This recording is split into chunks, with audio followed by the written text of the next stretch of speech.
আসসালামু আলাইকুম। আশা করি সবাই ভালো আছেন। আলহামদুলিল্লাহ।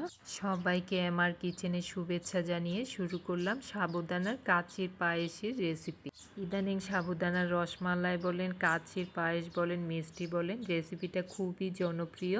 এটি খুবই সিম্পল, খেতে খুবই মজা, খুবই রিচ ইভেন ক্রিমি হয়। আমি এখানে 1 কাপ সাবুদানা নিয়েছি। সাবুদানাগুলোকে কয়েকবার পানি বদলিয়ে ভালো করে ধুয়ে নিয়েছি।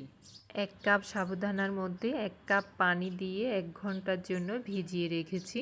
সাবুদানাগুলো ভিজতে থাকুক। এদিকে একটা প্যানের মধ্যে 1 লিটার তরল ফুল ক্রিম লিকুইড দুধ নিয়েছি। আগের থেকেও কিছু দুধ গরম করা ছিল, সেই দুধগুলোও অ্যাড করে দিয়েছি। একটি গ্লাসের মধ্যে 2 টেবিল চামচ ভর্তি করে কাস্টার্ড পাউডার নিয়েছি।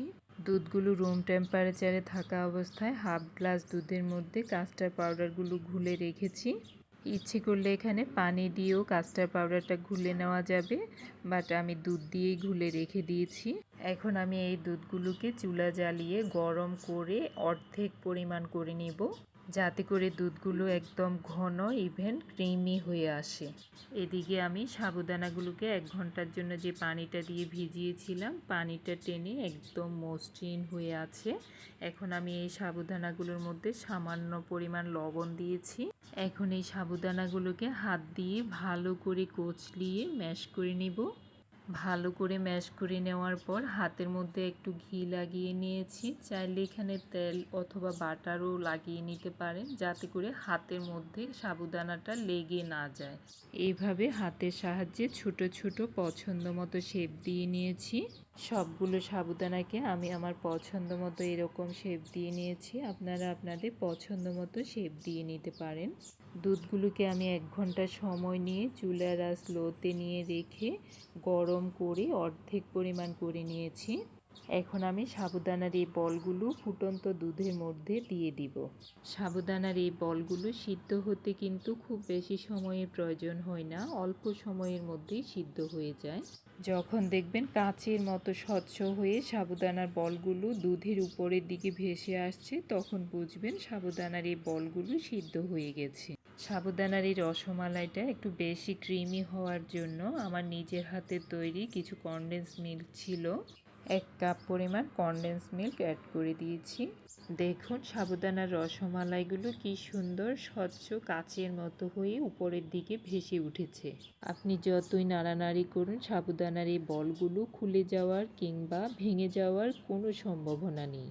সাবুদানার এই বলগুলো সিদ্ধ হয়ে গেছে। এই পর্যায়ে আরও একটু ক্রিমি হওয়ার জন্য আমি আগের থেকে যে কাস্টার্ড পাউডারগুলো ঘুলে রেখেছিলাম, কাস্টার্ড পাউডারগুলো অ্যাড করে দিয়েছি। আর মিষ্টিটা যার যার পছন্দ মতোই দিবেন, যেমনটি মিষ্টি পছন্দ করেন। আমি এখানে 1 কাপ পরিমাণ কনডেন্স মিল্ক দিয়েছি, তাতে অনেকটা মিষ্টি হয়ে গেছে। আর এই বড় চামচটায় 1 চামচ চিনি অ্যাড করেছি। কাস্টার্ড পাউডার দেওয়ার পর অনবরত এরকম নাড়াতে হবে, না হলে কিন্তু প্যানের নিচে জমে যাবে। আর জমে যাওয়ার পরে যা হবে, আমরা যে রসমালাই সাবুদানার বলছি, রসমালাই দুধের কোয়ালিটিটা চেঞ্জ হয়ে যাবে, কিছুটা ঘন হয়ে যাবে, আবার কিছুটা পাতলা হয়ে যাবে। তাই এভাবে কন্টিনিউ নাড়ানোর উপর রেখেই রান্নাটা করে নিতে হবে। সাবুদানার বলগুলো দেওয়ার পর আমি আরও 30 মিনিট সময় নিয়ে ধাপে ধাপে চুলার ফ্লেম মিডিয়াম টু লোতে নিয়ে রান্না করেছি। আর এই পর্যায়ে দেখুন আমার দুধের কোয়ান্টিটি কতটা ক্রিমি হয়েছে। সবশেষে 1 চা চামচ পরিমাণ ভ্যানিলা এসেন্স দিয়ে দিলাম। ভ্যানিলা এসেন্সটা দেওয়ার পর আর খুব বেশি সময় রান্না করব না, রেডি হয়ে গেছে আমার কাচের পায়েস বলেন, সাবুদানার রসমালাই বলেন, আর মিষ্টি বলেন, যে যাই বলেন। অল্প কিছু উপকরণে এত সহজে এত সুন্দর এত ক্রিমি একটি মিষ্টি বাসায় তৈরি করা যায়, ভাবাই যায় না। শীতের সময় পিঠে পুলির রানী হিসেবে, গরমের সময় ঠান্ডা ঠান্ডা ফ্রিজে রেখে প্রশান্তির ছোঁয়া হিসেবে পরিবেশন করতে পারেন। আশা করছি আজকের এই সহজ রেসিপি আপনাদের ভালো লেগেছে। রেসিপি ভালো লাগলে লাইক কমেন্ট শেয়ার করবেন। আর এরকমই মজার মজার সহজ ইভেন ইউনিক রেসিপি পেতে আমার চ্যানেলটি সাবস্ক্রাইব করে পাশে থাকবেন। আজকের মতো এখানেই শেষ করলাম। সবার সুস্বাস্থ্য কামনা করে ভালো থাকবেন। আল্লাহ হাফেজ।